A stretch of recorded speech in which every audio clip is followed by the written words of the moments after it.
we are, the best kept secret. Yeah. And then we were like, well, that's the worst thing ever. For services businesses, it's less private equity. It's more what people refer to as strategic buyers. If you focus on the things that investors, acquirers care about, it's only going to benefit you. When you're building a service referral business, service business based on referrals, reputation's everything, 100%. right? Yeah. So that is something that you can use to your advantage here. I reached out to 15 different business owners, asked for like 45 minutes of their time to learn about the market, just to understand kind of their lessons. All 15 said yes. That's not going to happen in New York, right?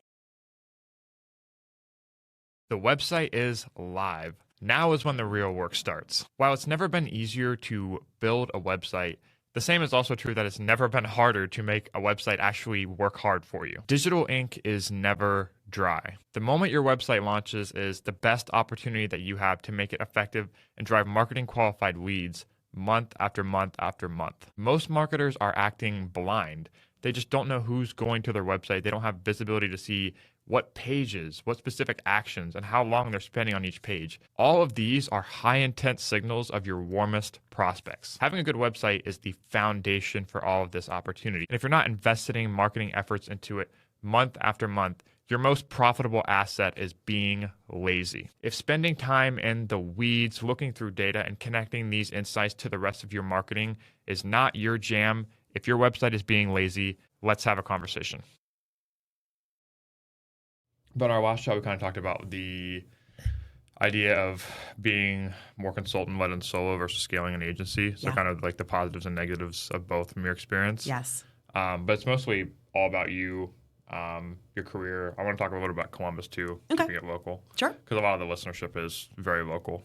So the question I like to ask too is like, if your parent, how do you explain what you do to your parents, and kind of your career trajectory from there? So how would you answer that question? That's a very good question, and I pretty much guaranteed my parents still don't know what I do, but I think they would understand entrepreneur. They know I've started a few businesses, right? And I think they understood marketing, right? Because that's sort of a broad term from that perspective. But I think that ultimately are sort of the two paths that really describe my entire career path, and funny enough, right, started in consulting with Deloitte, went through the went into marketing, went through the entrepreneurial experience of starting my own marketing agency, and then now I'm back to consulting again, which is kind of funny. And more so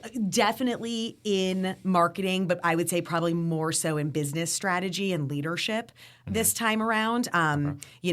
Not necessarily so specific into marketing anymore, because honestly, once you leave that space a little bit, you're really no longer, in my opinion, an expert. You really have to be in it every single day because it changes too quickly, right? So I would say I have expertise in marketing strategy, but I would not say I'm a marketing expert anymore, particularly when it comes to channels, because, really I've been sort of out of the game for a couple of years, and that's enough that it, in my opinion, removes your ability to say you have expertise in the channels. Yeah, that's really interesting. I think when it comes down to leadership roles, the thing that's more appealing to a lot of people that are hiring or people that are in agencies is the years of experience and like proof of past leadership. But then when it comes to like actual execution, it is really hard to be like, I even see it now. Like I feel like if I spend just a couple months out of a specific channel or a specific type of content, then so much has changed already, especially with the technology like we're dealing with now. Totally. Which I would love to get your opinions on too. Yeah. But kind of going back to your early days, was anyone in your family entrepreneurial growing up?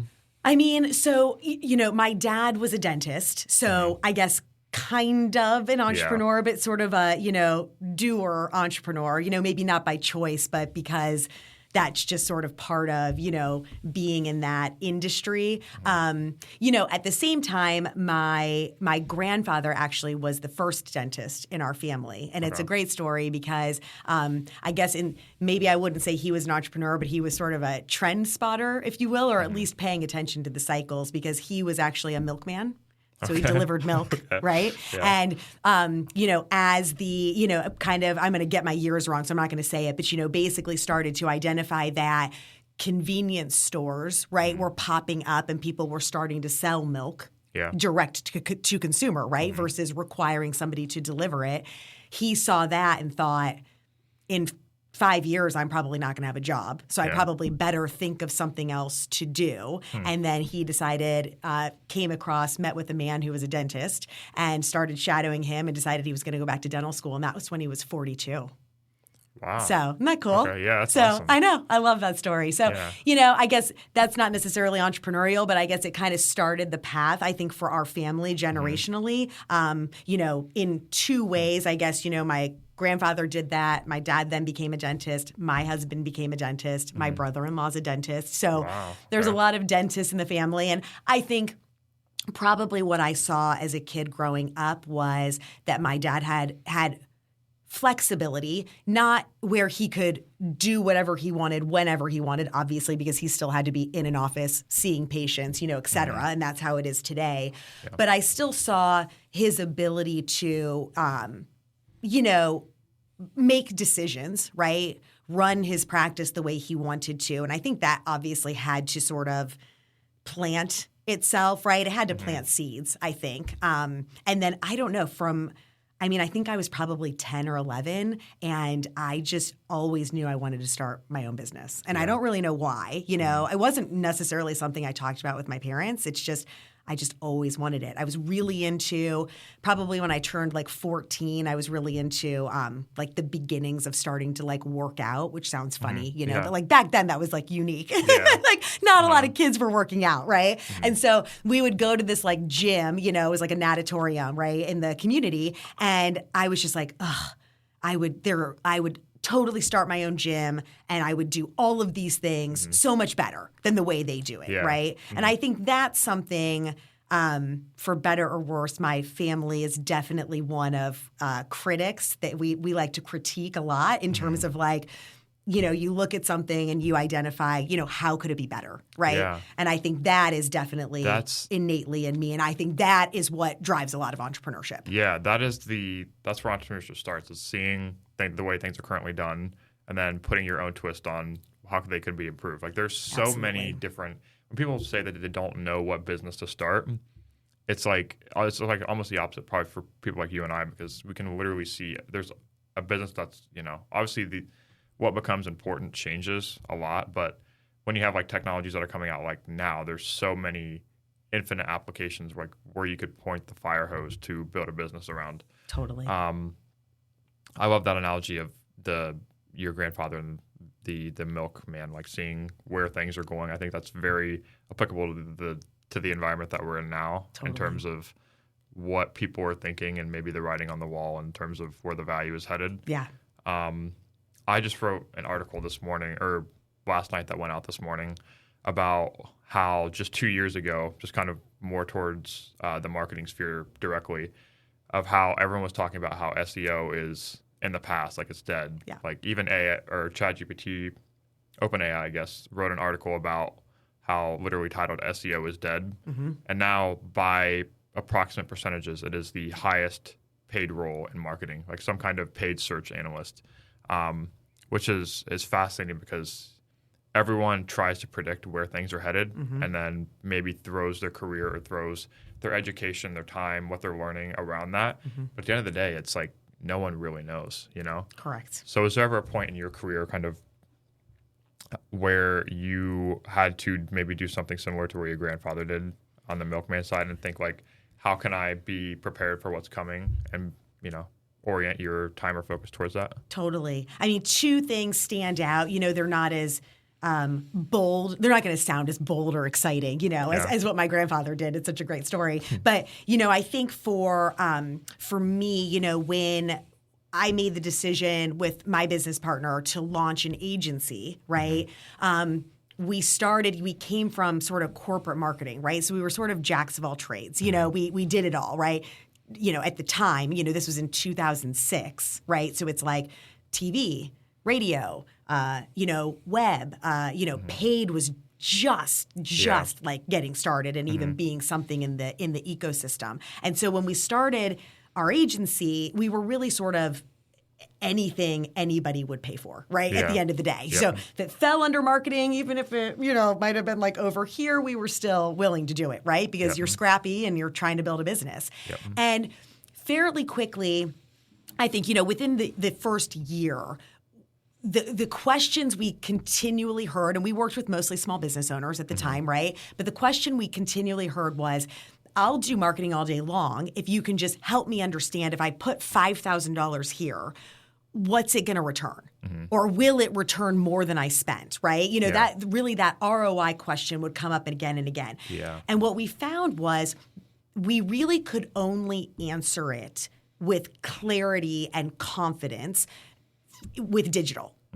Right. So it was like, you know, with TV, too hard to measure, right? Same with radio, you know, but when it came to paid search ads, which were pretty much the only options at the time, right? But, you know, and driving web traffic and email, you know, and some of those sort of baseline digital channels, we were like, we can answer that question. So pretty quickly for us, even though, you know, it doesn't sound massive, but we decided basically by 2008, so we started at the end of '06, by 2008, we said, we're only going to be a digital shop.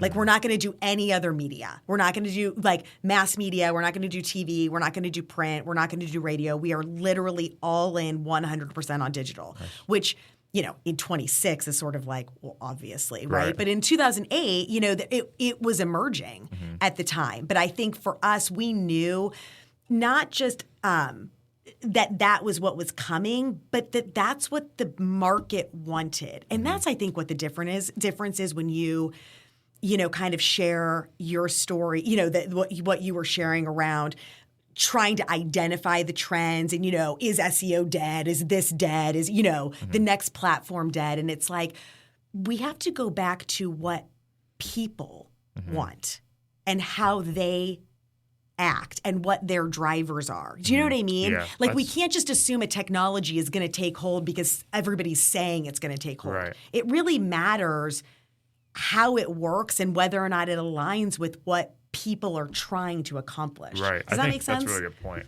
It brings up the interesting sort of idea that a lot of times clients know the outcome that they want, but they don't always know how to get there. So sometimes you're making recommendations that may sound off color or contrary, but you have to be the one to kind of like hold the torch for them and say, like, okay, this is what we're going to do, but it leads to the outcome that you want, right? Absolutely. And I think nowadays it's like this. It's very, by the way, 06 to 08 is a great time to start a business. I think we talked about that a little bit in our first chat. Yes. But like, especially nowadays, like people, it's such a dynamic environment. There's all this opportunity, and it's almost a lot of times people, freelancers, consultants will come to me and it's like they just don't know where to start. Is it, you know, leaning on my expertise? Is it starting something completely new? Is it learning something that I don't have any comfort in doing, like, because things are changing so fast. But you talked about the early days of starting Adept, 06, 08. What were, and you niching 100% down into digital, taking that, planting that flag in the ground. Something that we've done recently too is kind of defining a niche. Did it feel like you were ever in the beginning saying no to things that you previously would have said yes to? And were there any challenges that came with that? Absolutely. I mean, and that really is when you build a strategy or make a decision in a business, you can say anything, right? We do this. But when it comes to actually living the decision, that's when it matters, right? And so, you have to hold yourself accountable and have that level of discipline to say, we said we're going to be digital only, so we're going to say no, which means turning down revenue, right? And when you're in the beginning, I mean, frankly, when you're an entrepreneur, any time you turn down revenue, it's a hard decision to make. Scary. I don't care who you are or where you are, but very scary. in the beginning, when every dollar literally matters, right? Yeah. And you, particularly as you're trying to build a team, and you have to pay for them, right? And you have to run payroll, and it's easy to say it out loud, you know what I mean? But it's very difficult to make those decisions. Yeah. However, those are the opportunities and those are the chances where what you believe in and how you've chosen to run the business, that's when it matters. Does that make sense? Yeah. Because in those moments, if you say, okay, you know what, we said we're going to do digital, but we're going to do all this other stuff over here just for a little bit longer. Yeah. You never actually focus and execute on the strategy if you're still doing the other stuff, right? Yeah. So it's super hard, but I think it comes down to a level of discipline and an accountability to yourself to say, we said we were going to do this. Do we still agree, right? Like this is the right strategy? If yes, then we have to live it, right? Yeah. And it's very difficult to do, but you are piece of advice I give all of the time is you can't understand it till you do it and live it and experience it, right? You can't hear me saying it because it doesn't really matter until you experience it. But I can definitely say that when you look back on those points, those are the meaningful transitions that really made a difference in the business or in life. In whatever you're making a decision on, those are the points that really matter. Yeah, it's so crazy because I had almost the exact same conversation with Bill when he niched 100% down into just doing data and analytics. Yeah. Like he literally, I called it in the best way possible, like the audacity to say, hey, he went to, I think it was Abbott was the company that he was working with. He said, hey, guys, what will you pay me to do? What holds the most value? If you're having that direct conversation with your clients, with the people that you care the most about, saying, how can I add more value to you? Like really going niche and saying, you are the people that we want to serve. How can we become more valuable to you? I think that's a lot of times, I think what hard looks like as you progress just in entrepreneurship or as a founder changes. In the beginning, it's a lot of the tactical stuff. It's a lot of the learning, how do I do this? Can I push myself to do things that I haven't previously done on the tactical side? But then I think as you progress, and I'm kind of at the genesis of this now, like the hard looks like having conversations that you just don't want to have and getting yourself over the hump to where it's like, on the other side of this, I'll have a lot more clarity, whether it's the people on your team, whether it's meeting new people, whether it's getting on camera when it's not the easiest thing to do all the time. Yeah. That's what hard looks like as you progress. Totally. And the more times you're willing to have the hard conversations, I've always learned, whether it's with your realtor and telling them to back out of a property after the inspection, which is a very recent case, or it's like deciding to sell a business, which impacts multiple people, which is something that you've actually been through. Like, what are something, having gone through the acquisition process, that because there's a lot of things that I feel like people who hear our business was acquired, they view that as success, and in most cases it is 100%. Like, not every business, I would say probably 99% of businesses are not built to sell. They're not built elegantly enough. They can't prove a sales system. The founder hasn't delegated eloquently enough to be able to prove that there's business value. So even taking one step back from that question, how did you build an agency that was, appealing to investors? Was there anything that you did from the beginning that you think put you in that situation that a lot of other agencies don't do? That's a good question. And it's interesting to think about it, obviously now being past it, and having that perspective. What do I think that we did that kind of set us up for that? I think two things we did, and then one thing we didn't do that we should have, frankly. I think the two things that we did is, one, and they're somewhat related, but one is we were very strong executors. So everything we said we would do for clients, we did, unlike, unfortunately, a lot of agencies and businesses, right, that say we're going to do all these things and they're great at selling you this thing over here, right? But when you 6 months later look, you're like, you did nothing, right? You promised 12 things and you did like 1.5, right? That stuff drives me insane. So I think we really did well from an executional standpoint. Part of that was we did well with process. It was a lesson learned. I mean, people that worked at Adept would be like, "Oh, you've got to be joking, Danielle." But we did. I do think we learned over time. Yeah, exactly. We learned over time that in order to deliver a consistent experience for the client, we did have to go through the steps of figuring out like, how do we want to do things, right? And actually write it down. And I know that sounds so lame and boring to most of us who are creative and entrepreneurs and all of these things, but man, that was a huge difference, And then I think we ran the business like a business, right? It wasn't, frankly, like my business partner and I's like personal bank account. You know what I mean? And there's some financial discipline there that I think we started with from the beginning, so that also there wasn't all this mishmash and kind of like, is the business profitable? Is it not? Because, that can be very difficult at the beginning for most entrepreneurs, in my experience. What we didn't do was really figure out our sales process and approach.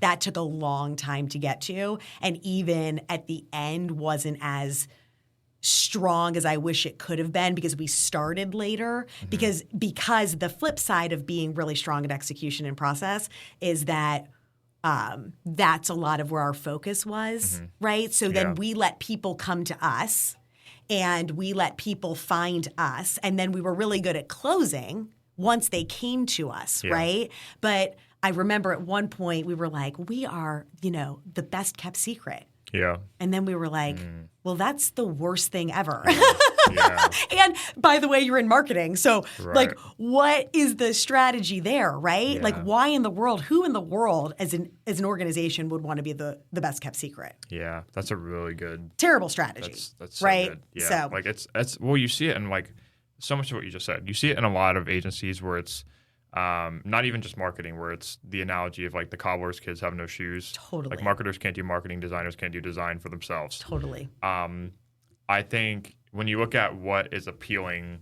the objectivity around your business from the beginning is so hard to have. Because a lot of people who are freelancers, maybe it's just them and maybe one or two contractors, or it's them and a co-founder.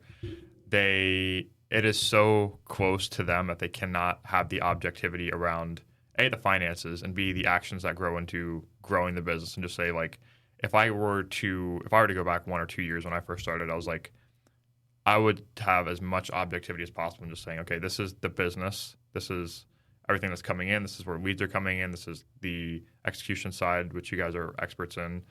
And this is the work that's coming out. And what are the levers that I can pull to change the things that are lagging behind? Yeah. It's so hard to do that. Like, you attach, especially as entrepreneurs in the beginning, you attach so much of your self-worth to the things that are going on, because it's literally, it's like it's everything to you. And it's like, it's how you're spending your days. You take client feedback way too personally, and a good day at work is a good day at life, and a bad day at work is a bad day at life. Didn't say that the most eloquently, but that is a nutshell. Absolutely. I think too, like, it's really hard to build a sales process when I think at the end of the day, a lot of us are going to be referral driven, no matter how articulate or creative you are around being intentional on creating those. Yeah.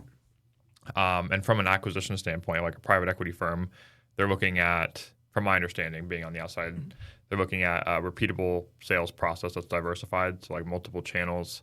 Even if it is referral driven, that proof that you can repeat that with someone that's still going to be there afterwards. They're looking at really good execution. They're looking at really good client results, and they're looking at scalability. So time into the market, where the value is headed. What are some things that people who have never been acquired or have never been through the process, maybe some misconceptions that they would have about what goes into it?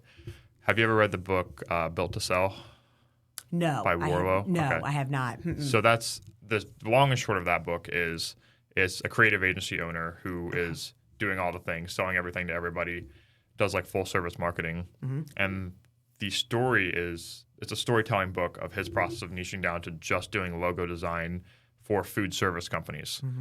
And everyone thinks he's crazy. He's like, why the hell are you turning away all this revenue?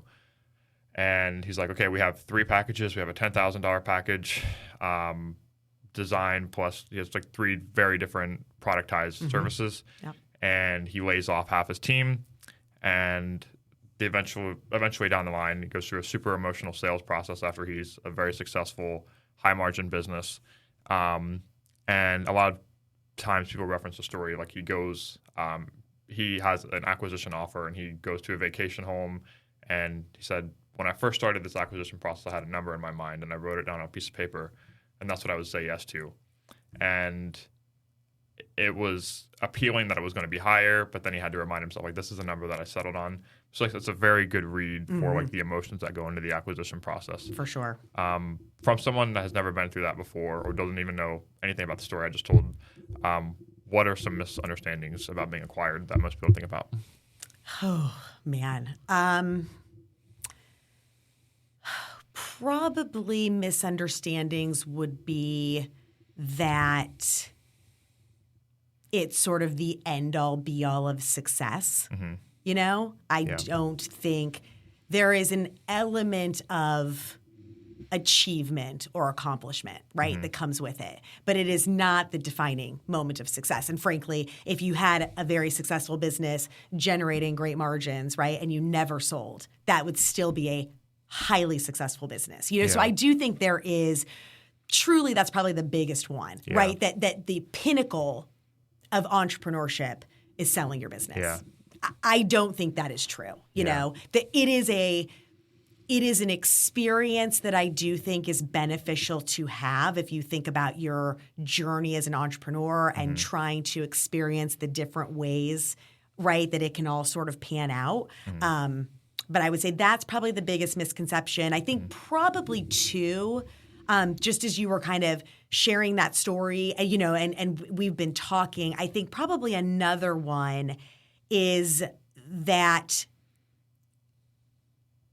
for services businesses, it's less private equity. Yeah. It's more what people refer to as strategic buyers, right? So private equity oftentimes is trying to get into something where they just see that a business operates has a great business offering, right, with appropriate margin, and they want to come in and figure out how to make it more efficient. Yeah. Right? And then bigger than what it is. For services business, that is more rare. It is typically more strategic buyers who might have funding from venture capital or from private equity, right? But they themselves are not actually private equity. They're an operating business as well, typically in a similar field that wants to expand what's called basically inorganically, right? We buy expansion and growth versus, you know, working harder and building a sales team and trying to inorganically grow it. So I think that's probably another thing.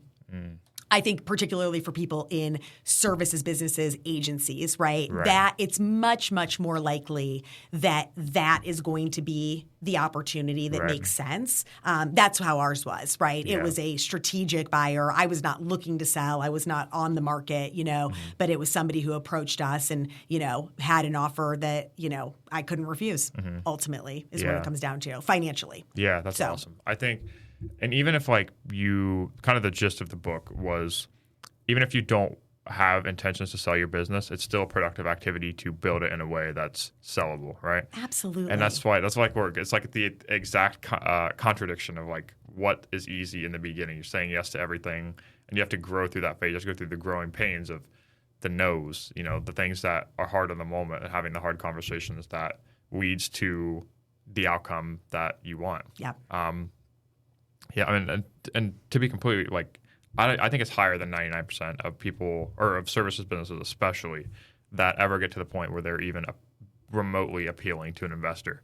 Like you have to have, totally. And I think too, like give yourself a little bit more credit. Like you being very strong executors is a very appealing thing, and it also, the actions of that, you probably documented your processes really well. You had a lot of information that provided context around why this would be an appealing offer. Totally. So even though mistakes could be made, you know, like it's hindsight's always 20/20. There's a million things. Like we've only been in business for 3 years. There's a million things I would do differently. Absolutely. We haven't talked about it before recording like this podcast. I would have niched it down differently. I would have been more directive. Like, it's so hard to not get bogged down by that stuff and just be excited for the opportunity that you do have, because that's like the uncapped upsides. There's always more opportunity, and looking back, there's things that you just can't change. Absolutely. And I think probably two thoughts. One is exactly what you said, which is I think of the analogy of the home improvement shows on HGTV, right? And it's like these people have lived in their homes for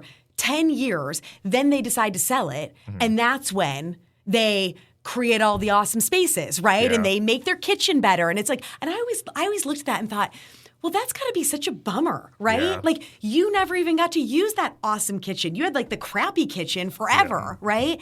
To me, it's exactly the same. To your point, from a business perspective, if you focus on the things that investors, acquirers care about, it's only going to benefit you, right? And really what they care the most about is EBITDA, right? Yeah. Margin, and so often we as entrepreneurs think about that last, right? We're always thinking about the top line, right? But, there are some elements and disciplines there that you would benefit from doing now, not waiting until you're ready to kind of quote unquote be acquired or sell the house, So I think that is something really to be cognizant of. Yeah, right? It's a really good analogy. It's like, there's a million analogies you could use.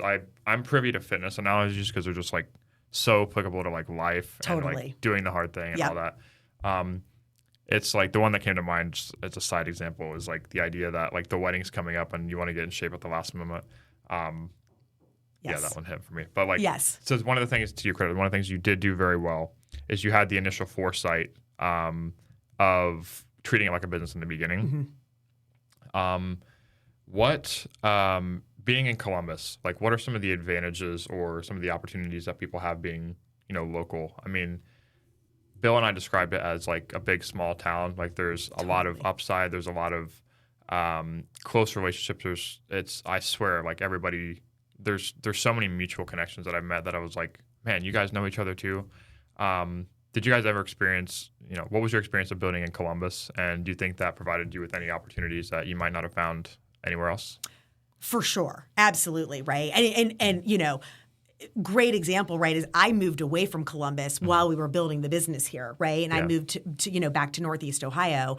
And obviously at any point in time, I could have moved the business to Northeast Ohio and grown it there, right? It would have been more conducive and convenient, right, to my personal life. But the opportunities in Columbus are really, they're so great comparatively, and I think that it starts 100%. I totally use that descriptor of Columbus, which is a big small town. So we have a lot of the amenities and, the good things that come with being in a bigger city, but at the same time, it is still a small town, and reputation really matters, right? And when you're building a service referral business, service business based on referrals, reputation's everything, 100%. right? Yeah. So that is something that you can use to your advantage here.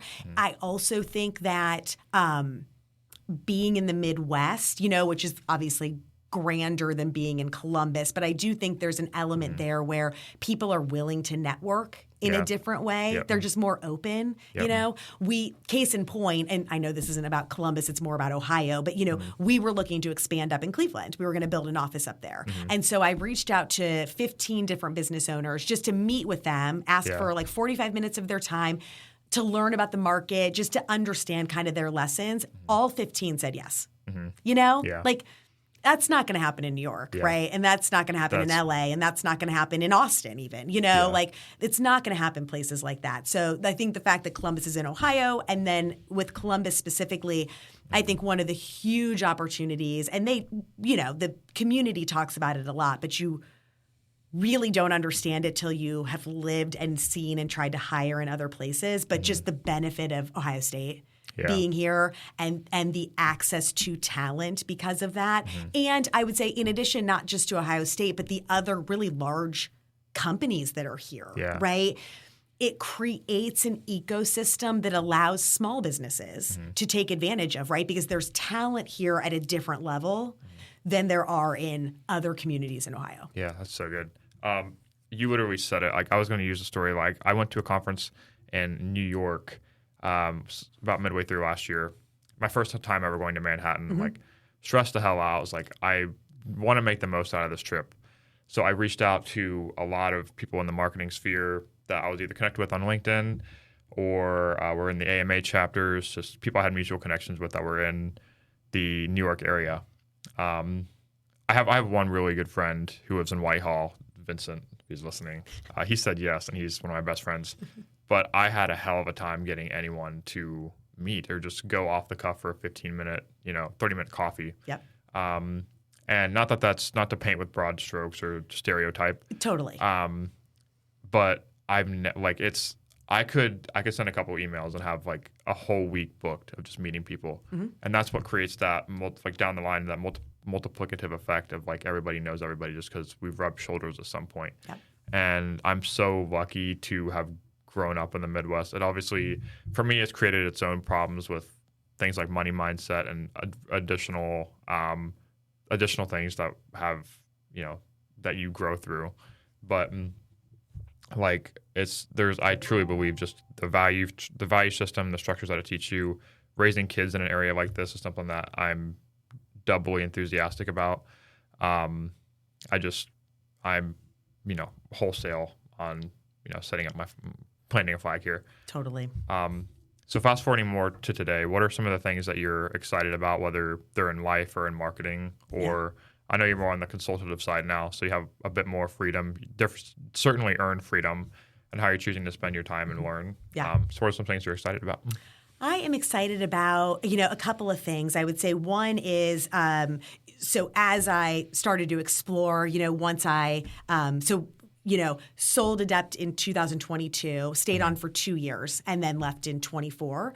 So when I made that transition, I didn't have clarity at all on what I was going to do. I just knew it started to feel like work, and it never felt like work. And I know that sounds super cliche, but I just think, my goal was always what I loved about not just entrepreneurship, but what we were doing was I loved what we did. I loved going to work every day, right? I mean, I wanted to get up in the morning. I couldn't fathom, you read about people who like get up, or the scary Sundays, right? Or that sort of thing. And I'm like, I just can't.